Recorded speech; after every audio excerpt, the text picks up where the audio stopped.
Olá, meu nome é Tatiana Dudas, eu sou fonoaudióloga, mestre e doutora em Linguística Aplicada e Estudos da Linguagem e membro da diretoria executiva da Isaac Brasil. Eu vim aqui hoje gravar esse vídeo para esclarecer alguns pontos, que ficaram da nossa primeira live da parceria entre a Isaac Brasil, Abrapraxia e Comunicatea. Não pude entrar, infelizmente, por problemas técnicos, mas vim aqui hoje para focar em alguns pontos que eu acho que merecem uma atenção, tá? Primeiro, o que é a comunicação suplementar e alternativa? Ela é uma área de prática, pesquisa, uma área clínica e educacional que envolve um conjunto de ferramentas, estratégias para garantir a comunicação de pessoas que estão impedidas de oralizar, de falar oralmente por alguma questão orgânica, tá? A nomenclatura vem do inglês, Augmentative and Alternative Communication. Tem algumas traduções diferentes no Brasil, então a gente encontra como comunicação ampliada e alternativa, comunicação aumentativa e alternativa, comunicação suplementar e alternativa, ou até o termo simplificado comunicação alternativa. Na verdade, quando ela é alternativa, quando a pessoa não se comunica oralmente, não fala oralmente e ela precisa de um recurso, e ela pode ser suplementar quando a pessoa até consegue produzir algumas palavras, enfim, mas não é suficiente para que ela se mantenha num diálogo com o outro, tá? Então, ela vai precisar de um recurso a mais aí. Quem é que se utiliza, desses recursos de comunicação alternativa, comunicação suplementar e alternativa? Na verdade, são crianças ou adultos com algum impedimento orgânico, então uma deficiência, uma síndrome, paralisia cerebral, doenças degenerativas, apraxia, quadros de autismo, atualmente adultos com quadro de Covid, entubados, que não conseguem oralizar, falar oralmente e precisam de um recurso para dizer que estão com alguma dor, que estão com saudade de alguém, deixar algum recado, enfim, contar os seus medos. Bom, só para localizar um pouquinho vocês de que lugar eu falo, desde o início da minha formação, na fonoaudiologia, eu tenho trabalhado com pacientes, com deficiência que não falam oralmente e que tem uma dependência grande, do corpo do outro. E eu vejo que muitas vezes essa dependência se transforma, assim, tem um sinônimo de submissão, e até de infantilização. São pessoas que eu percebo que muitas vezes não decidem o que querem, não escolhem, são levadas a diversas terapias ao longo do dia, a médicos, E muitas vezes não é perguntado para essa pessoa nada, não é dito para onde está indo, não é dada essa chance. Então, a comunicação alternativa vem para dar voz a essas pessoas, tá? Que elas possam escolher, decidir, contar algo que elas querem, que desejam, fazer perguntas, dar a opinião.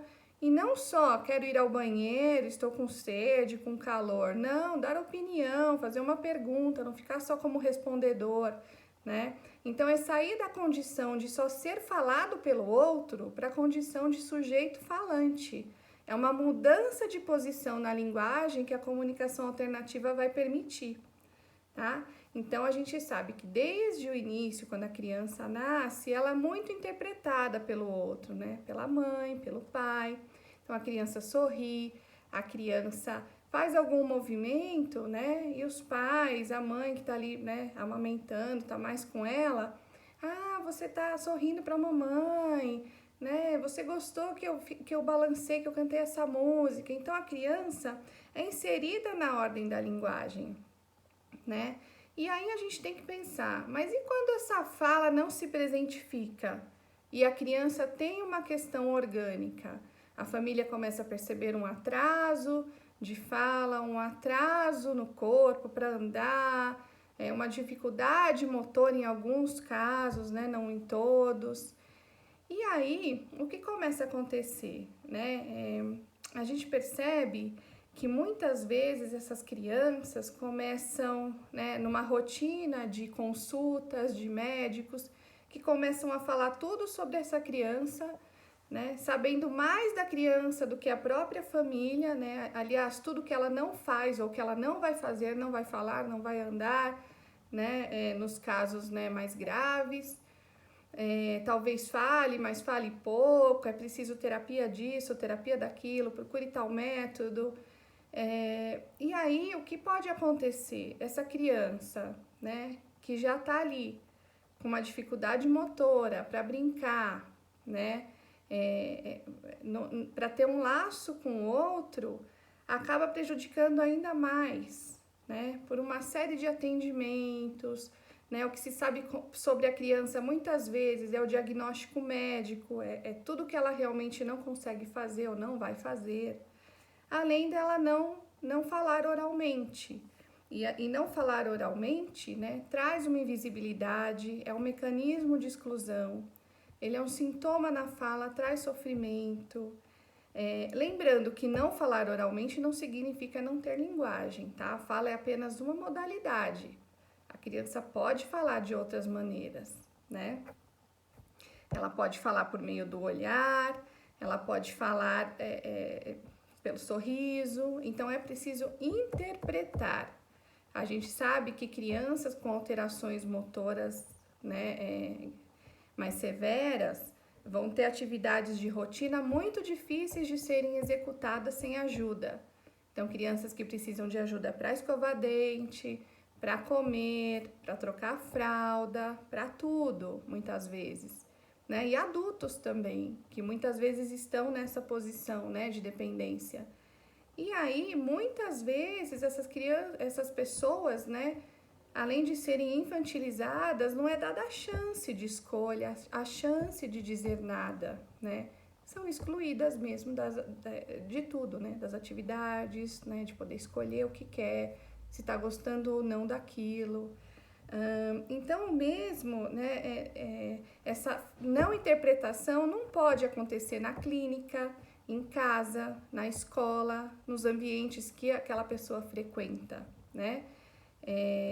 Mais do que olhar o que a criança não consegue fazer, é preciso interpretar, né? Interpretar um gesto, o corpo dela, né? Um corpo que fala, a expressão facial, um olhar, né? Um olhar muitas vezes dirigido, uma cara feia de que não gostou, né? Um apontar, um piscar, uma extensão corporal, né? Você tá conversando com ela tá vendo uma situação, né? E perguntar, olha, eu tô vendo que, né, tá querendo me dizer alguma coisa, é isso, né? O que tá acontecendo? E tentar ali, né? Se tiver um recurso, então, olha, aponta aqui, olha para o que você tá querendo me dizer, né? A gente vai tentar descobrir, né? Então, é muito importante quando a pessoa não fala oralmente que a gente fique muito atenta aos sinais do corpo, né? Esse corpo que fala. Outro ponto muito importante de lembrar é que essas crianças, né, que usam comunicação alternativa, né, e esses adultos podem não falar oralmente, mas eles escutam. Então, eles estão na linguagem desde sempre, escutando, né, o que o pai, a mãe, enfim, o outro fala. E lembrando também que a comunicação suplementar e alternativa não é uma língua, tá? Ela é apoiada no português. É diferente de Libras. Libras, sim, é uma língua, né? Tem uma estrutura diferente, tem que ser aprendida, ensinada. Agora, a comunicação suplementar e alternativa, não, ela é apoiada na língua portuguesa aqui, né? E os símbolos em si, na verdade, né, o conjunto de símbolos criados, né, de pictogramas, a gente fala de desenhos criados para uso nas pranchas de comunicação, né, e nos recursos, na verdade, eles não têm um valor em si, nenhum. eles vão ter valor à medida que são revestidos de sentido pelas outras pessoas, né? Ao serem significados interpretados. Então, a criança pode mostrar ali o símbolo da cruz, e aí para aquela família vai ter muito um valor de missa, de ir à missa no domingo, ou de morte, enfim, né? Cada símbolo vai ganhar um valor, né? Ao longo à medida que for sendo utilizado e interpretado, tá? Ela não impede a fala, o uso da comunicação alternativa, na verdade, é justamente o contrário, né? Ela ajuda porque ela tem efeito de linguagem, a criança vai sendo entendida, vai se tornando cada vez mais o falante, né? Deixando de ser falada pelo outro, como eu disse, e vai vendo que ela vai sendo entendida pelo outro, né? Que ela pode escolher, que ela pode decidir. E aí tem uma diferença enorme, porque tem um efeito de linguagem. Então, muitas vezes a fala aparece, né? Tanto a clínica diz isso, quanto os estudos. Então, é um mito dizer que a comunicação alternativa impede a fala, e vai ser, inclusive, um dos temas discutidos na nossa próxima live, né? Além disso, a comunicação alternativa, ela traz materialidade, a criança mostra o que ela quer, a gente não fica só interpretando o corpo, que é pouco, né? A criança pode ali estar querendo dizer alguma coisa, se ela não tiver um recurso na mão, né, para indicar o que ela quer com o olhar, apontando, enfim, da maneira como conseguir, vai ficar muito difícil de saber o que a criança quer, né? Só tentando traduzir ali, é isso, é aquilo, pode ser um monte de coisas, né? Então, ela precisa ter um recurso para conseguir falar aquilo que ela quer, né? Sair da passividade, né? Se tornar ativa, com autonomia, ter posição de uma pessoa no mundo, né? Até fazer esse exercício com a gente, né? Será que se eu não conseguisse falar, como é que eu ia dizer aquilo que eu quero, contar uma coisa que aconteceu, né? É angustiante você não conseguir fazer isso, né? Às vezes tem famílias que dizem para mim, mas eu entendo tudo que ele quer, né? A gente já sabe. Eu acho que talvez, assim, sobre necessidade básica do dia a dia, a hora do almoço, pode estar com fome, a hora da fralda, talvez sim, mas assim, é muito difícil a gente saber tudo exatamente o que o outro quer dizer, né? Não tem como. A comunicação suplementar e alternativa, então, vem incluir essa pessoa, né? Tirar ela da exclusão e incluir. E assim, não insistir naquilo que o paciente não consegue fazer muitas vezes. Às vezes a questão da fala oral é muito difícil para algumas crianças, né? E adultos, que até conseguem produzir palavras, um número X de palavras, mas será que só com essas palavras que ele oraliza é possível ficar no diálogo? Muitas vezes não, muitas vezes é preciso mais, né?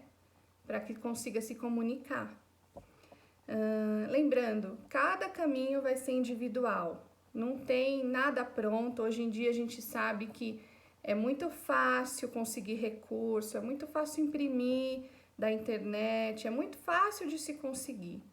Mas a gente tem que lembrar que cada caminho vai ser individual e toda prancha de comunicação suplementar e alternativa, ela é personalizada para cada pessoa.